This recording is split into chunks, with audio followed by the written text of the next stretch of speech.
A lot of people ask about Aurora getting electrified. You know, when did we step into the modern era? And actually, it wasn't until 1916 that there's reports in the Chagrin Falls Exponent, which was one of the magazines or newspapers that people here in Aurora got, that there's an article that stated that electric men were as busy as bees around a jar of honey in Aurora, stringing electric lines throughout the community. So people were pretty excited about electricity coming. And one of the first things that the elders or the trustees wanted to do was to get street lights up, basically from the Aurora station on 82 up to the corner of 306, and then down south on 306 to basically where the Catholic Church is now. So that was one of the first areas that they wanted to electrify. And actually, it was one of the first places where Aurora got sidewalks put in. In 1905, the school children wanted to pave part of the walkways, so they raised the money to put in the sandstone sidewalk along 82 and then 306. But electricity came to Aurora when the Northern Ohio Traction and Light Company was put together, and they had been pretty much stringing up electricity throughout northeastern Ohio. They later get into the transportation business also with electric trolleys and so forth, so that's why it's called the Northern Ohio Traction and Light Company. And then the local branch of the company was called the Aurora Electric Company. So people started to subscribe to get electricity into their homes. The Town Hall was one of the first buildings that was electrified, along with the church in Aurora.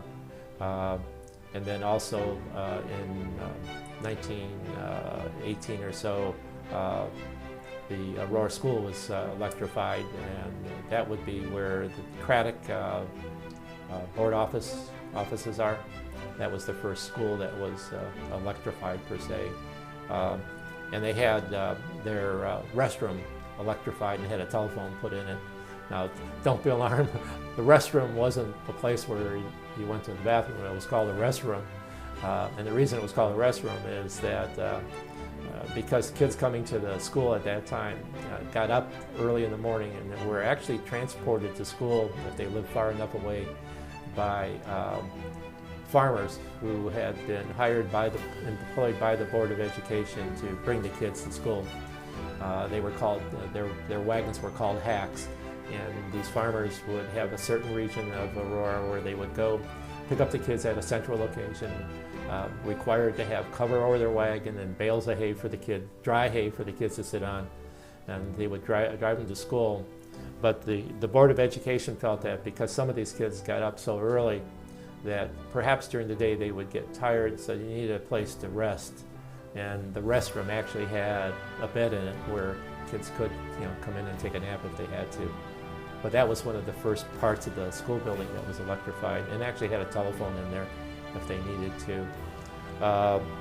And then the Aurora train station was electrified, and then following that, the treat store, which was down on by the train station, right next to the station itself, across the street from what is now called the Mason Jar, because the Mason Jar was the herd store at that time. The electric company also in Town Hall on Friday night would show movies to the community, so you could go to the local town hall to see movies being played. But in September of 1923, the Aurora train station, part of town, almost burned down. There was a storm, and high tension lines that had been strung by the electric company, one of the lines fell across the telephone line and sent these 23,000 volts of electricity or something like that through the telephone lines throughout the town. And the newspapers reported that there were obviously flashes, balls of fire coming off the telephone poles and the telephone line, and telephones in people's homes began to ring from the electrical surge that was going through. John Gould, who was mayor at that time, actually called, had to telegraph down to Cuyahoga Falls, where the Central Power Company was, to get them to shut the electricity off to Aurora, which they were able to do. But people's homes, some of the phones melted. Treat, when he went to his office the next day, the telephone line coming down, a pole had melted, and the phone on his desk had melted, and the desk was charred. So, it came close to setting a major fire. But that was the electricity. And then after that point in time, Treat electrified his home, and some of the other wealthier Aurora citizens began to have electricity come in. So that's our early bout with electric, but almost caused a disaster in the town.